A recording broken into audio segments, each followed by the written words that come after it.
UP के मुख्यमंत्री योगी आदित्यनाथ ने प्रदेश के लोगों से अपील की है कि वे प्रधानमंत्री नरेंद्र मोदी की बात को अपनाएं। उन्होंने कहा कि लोग ईंधन की खपत कम करें और जरूरत न हो तो सोने की खरीदारी से बचें। सीएम योगी ने कहा कि पीएम की अपील को उत्तर प्रदेश में व्यावहारिक तरीके से लागू किया जाए। समाजवादी पार्टी के अध्यक्ष अखिलेश यादव के परिवार से बड़ी खबर सामने आई है। उनके सौतेले भाई प्रतीक यादव का लखनऊ में निधन हो गया। प्रतीक यादव समाजवादी पार्टी के संस्थापक और उत्तर प्रदेश के पूर्व मुख्यमंत्री मुलायम सिंह यादव और उनकी दूसरी पत्नी साधना गुप्ता के छोटे बेटे थे। उनकी उम्र 38 साल थी। यूपी में जल्द ही वर्क फ्रॉम होम कल्चर को बढ़ावा मिल सकता है। मुख्यमंत्री योगी आदित्यनाथ ने बड़े उद्योगों, आईटी कंपनियों और स्टार्टअप्स में हफ्ते में 2 दिन वर्क फ्रॉम होम लागू करने के लिए एडवाइजरी जारी करने के निर्देश दिए हैं। सरकार ट्रैफिक, ईंधन की खपत और प्रदूषण कम करने के लिए यह कदम उठा रही है। साथ ही पब्लिक ट्रांसपोर्ट, वर्चुअल मीटिंग और कार पूलिंग को भी बढ़ावा दिया जाएगा। समाजवादी पार्टी के प्रवक्ता राजकुमार भाटी की ब्राह्मण समाज पर की गई टिप्पणी से यूपी की राजनीति गर्मा गई है। भाजपा के हमलों के बीच अब कांग्रेस ने भी नाराजगी जताई है। प्रदेश कांग्रेस अध्यक्ष अजय राय ने इसे पूरे समाज का अपमान बताया और अखिलेश यादव से ऐसे नेताओं पर तुरंत कार्रवाई करने की मांग की। उन्होंने कहा कि सिर्फ माफी मांगने से बात नहीं बनेगी। समाजवादी पार्टी के अध्यक्ष अखिलेश यादव ने अपने छोटे भाई प्रतीक यादव के निधन पर दुख जताया है। उन्होंने कहा कि कुछ दिन पहले ही उनकी प्रतीक से मुलाकात हुई थी और तब उन्होंने उन्हें अपनी सेहत का ध्यान रखने की सलाह दी थी।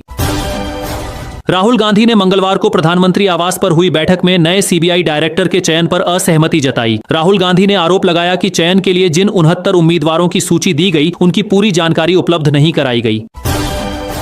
बरेली और रामपुर में करीब 50 किलोमीटर प्रति घंटे की रफ्तार से आंधी चली। इससे सड़कों के किनारे लगे यूनिपोल उखड़ गए। कई जगह चलती गाड़ियों पर पेड़ों की टहनियां गिर गईं, जिससे ट्रैफिक जाम की स्थिति बन गई। बाद में क्रेन की मदद से पेड़ और पोल हटाए गए। मौसम विभाग ने बताया कि बुधवार को पश्चिमी और पूर्वी यूपी के 38 जिलों में आंधी और बारिश हो सकती है। हवाएं करीब 60 किलोमीटर प्रति घंटे की रफ्तार से चलेंगी और कुछ इलाकों में ओले गिरने और बिजली चमकने की भी संभावना है। उत्तर प्रदेश अधीनस्थ सेवा चयन आयोग ने 11 मई 2026 को लेखपाल मुख्य परीक्षा की सिटी स्लिप जारी कर दी है। जिन अभ्यर्थियों ने पीटी के जरिए मुख्य परीक्षा के लिए योग्यता हासिल की है, वे अब आयोग की वेबसाइट पर जाकर अपनी सिटी स्लिप डाउनलोड कर सकते हैं। यह परीक्षा 21 मई 2026 को सुबह 10 बजे से दोपहर 12 बजे तक आयोजित होगी। डीएमके प्रमुख और तमिलनाडु के पूर्व मुख्यमंत्री एमके स्टालिन ने प्रतीक यादव के निधन पर शोक जताया है। उन्होंने अखिलेश यादव को सांत्वना देते हुए कहा कि इस मुश्किल समय में वह उनके साथ हैं। यूपी के डिप्टी सीएम ब्रजेश पाठक ने कहा कि सपा प्रवक्ता राजकुमार भाटी द्वारा ब्राह्मण समाज पर की गई टिप्पणी बेहद निंदनीय है। उन्होंने कहा कि यह बयान समाजवादी पार्टी की मानसिकता को भी दिखाता है। प्रधानमंत्री नरेंद्र मोदी की ईंधन बचाने वाली अपील का असर अब कई राज्यों में दिखने लगा है। दिल्ली, यूपी, राजस्थान, गुजरात और मध्य प्रदेश की सरकारों ने सरकारी काफिलों को छोटा करने, कारपूलिंग बढ़ाने और लोगों को ज्यादा से ज्यादा पब्लिक ट्रांसपोर्ट इस्तेमाल करने के लिए प्रेरित करना शुरू कर दिया है। मिडिल ईस्ट में बढ़ते तनाव के बीच प्रधानमंत्री मोदी ने लोगों से कहा है कि फिलहाल सोना खरीदने की योजना टाल दें और फिजूल खर्च से बचें। एक्सपर्ट्स का कहना है कि पुराने गहने बेचने की जल्दी न करें। जरूरत हो तो डिजिटल गोल्ड बेहतर विकल्प हो सकता है और सिर्फ जरूरी खरीदारी ही करें। प्रधानमंत्री नरेंद्र मोदी 15 मई से 20 मई के बीच संयुक्त अरब अमीरात, नीदरलैंड, स्वीडन, नॉर्वे और इटली के दौरे पर जाएंगे। विदेश मंत्रालय ने इसकी जानकारी दी है। प्रधानमंत्री मोदी की अपील के बाद यूपी और एमपी सरकार ने बड़ा फैसला लिया है। योगी सरकार और मोहन यादव सरकार ने मुख्यमंत्री और मंत्रियों के काफिलों में 50% तक कटौती करने का आदेश दिया है, ताकि पेट्रोल डीजल की बचत हो सके और विदेशी मुद्रा भंडार पर दबाव कम पड़े। केंद्रीय गृह मंत्री अमित शाह ने कहा कि पिछले 10 सालों में एनडीए सरकार ने असम की तस्वीर बदल दी है। उनका कहना है कि जो असम कभी हिंसा के लिए जाना जाता था, अब वही राज्य शिक्षा, स्वास्थ्य और विकास का बड़ा केंद्र बन रहा है। बसपा प्रमुख मायावती ने अमेरिका और इजरायल के ईरान के खिलाफ चल रहे युद्ध को लेकर चिंता जताई है। उन्होंने कहा कि अगर युद्ध जल्दी खत्म नहीं हुआ तो दुनिया में ऊर्जा संकट बढ़ सकता है और भारत के विदेशी मुद्रा भंडार पर भी दबाव पड़ सकता है। उनका कहना है कि इसका सीधा असर आम जनता पर पड़ेगा और महंगाई बढ़ सकती है। प्रधानमंत्री नरेंद्र मोदी के खिलाफ अभद्र टिप्पणी करने के मामले में महोबा से समाजवादी पार्टी के सांसद अजेंद्र सिंह लोधी की मुश्किलें बढ़ गई हैं। भाजपा नेता सत्येंद्र प्रताप की शिकायत के बाद महोबा कोतवाली में सांसद के खिलाफ गंभीर धाराओं में केस दर्ज किया गया है। इस मामले के बाद उत्तर प्रदेश की राजनीति में माहौल गर्मा गया है।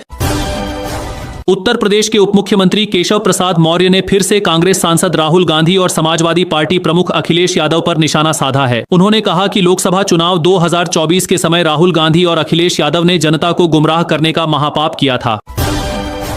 तमिलनाडु में मुख्यमंत्री बनने के बाद विजय ने शराब की दुकानों को लेकर बड़ा फैसला लिया है। पूजा स्थलों, स्कूलों और बस स्टैंड के पास चल रही 717 टेस्मैक दुकानों को बंद करने के आदेश दिए गए हैं। इस फैसले की काफी तारीफ हो रही है। अभिनेता और नेता कमल हासन ने भी इसे तमिल परिवारों की इच्छा बताया है। उत्तर प्रदेश सरकार में कैबिनेट मंत्री ओम प्रकाश राजभर ने समाजवादी पार्टी के सांसद अजेंद्र सिंह द्वारा पीएम मोदी पर की गई अभद्र टिप्पणी पर तीखी प्रतिक्रिया दी है। उन्होंने कहा कि अजेंद्र सिंह ने जिन शब्दों का इस्तेमाल किया है वह असल में अखिलेश यादव की सोच और भाषा को दिखाता है। आम आदमी पार्टी के वरिष्ठ नेता और राज्यसभा सांसद संजय सिंह ने नीट यूजी 2026 का पेपर लीक होने पर केंद्र की मोदी सरकार पर जोरदार हमला बोला है। उन्होंने युवाओं से कहा कि वे सरकार से पूछें कि उनकी मेहनत और पैसों पर आखिर क्यों पानी फेरा गया। पश्चिम एशिया में बढ़ते तनाव और कच्चे तेल की कीमतों में तेजी का असर अब भारत पर भी दिखने लगा है। तेल महंगा होने की वजह से सरकारी तेल कंपनियों को भारी नुकसान उठाना पड़ रहा है, क्योंकि अभी तक पेट्रोल और डीजल के दाम नहीं बढ़ाए गए हैं। बताया जा रहा है कि कंपनियों को हर दिन करीब 1600 से 1700 करोड़ रुपए का नुकसान हो रहा है। ऐसे में माना जा रहा है कि जल्द ही पेट्रोल, डीजल और एलपीजी के दाम बढ़ सकते हैं। नीट परीक्षा 2026 रद्द होने के बाद आम आदमी पार्टी ने केंद्र सरकार के खिलाफ मोर्चा खोल दिया है। अरविंद केजरीवाल, संजय सिंह और सौरभ भारद्वाज ने संयुक्त बयान जारी कर कहा कि यह करोड़ों युवाओं के भविष्य के साथ बहुत बड़ा धोखा है। निर्वाचन आयोग ने प्रधानमंत्री नरेंद्र मोदी के खिलाफ अपमानजनक टिप्पणी मामले में कांग्रेस अध्यक्ष मल्लिकार्जुन खड़गे को नोटिस भेजा है। चेन्नई में प्रेस कॉन्फ्रेंस के दौरान दिए गए बयान को लेकर आयोग ने उनसे 24 घंटे के अंदर जवाब मांगा है। कांग्रेस की वरिष्ठ नेता सोनिया गांधी की तबीयत फिर बिगड़ गई, जिसके बाद उन्हें गुरुग्राम के मेदांता अस्पताल में भर्ती कराया गया है। उनके साथ राहुल गांधी और प्रियंका गांधी वाड्रा भी मौजूद हैं। बताया जा रहा है कि आंख से जुड़ी परेशानी की वजह से उन्हें अस्पताल लाया गया था और कुछ देर बाद उन्हें छुट्टी भी मिल सकती है। संजय सिंह ने कहा कि प्रधानमंत्री नरेंद्र मोदी को संसद का विशेष सत्र बुलाना चाहिए ताकि देश की मौजूदा स्थिति पर चर्चा हो सके। पश्चिम एशिया में जारी तनाव के बीच पीएम मोदी द्वारा लोगों से खर्च कम करने की अपील पर संजय सिंह ने कहा कि चुनाव के समय जनता का इस्तेमाल किया जाता है और चुनाव खत्म होते ही महंगाई का बोझ लोगों पर डाल दिया जाता है।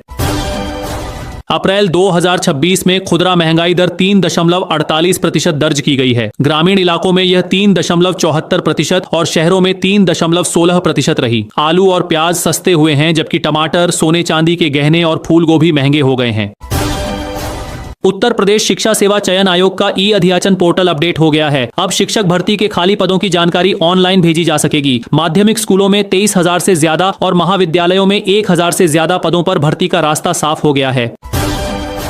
उत्तर प्रदेश के पूर्व मुख्यमंत्री मुलायम सिंह यादव के बेटे प्रतीक यादव के निधन की खबर सामने आई है। इस पर शिवपाल यादव ने दुख जताते हुए कहा कि यह बेहद दुखद खबर है और ईश्वर दिवंगत आत्मा को शांति दे।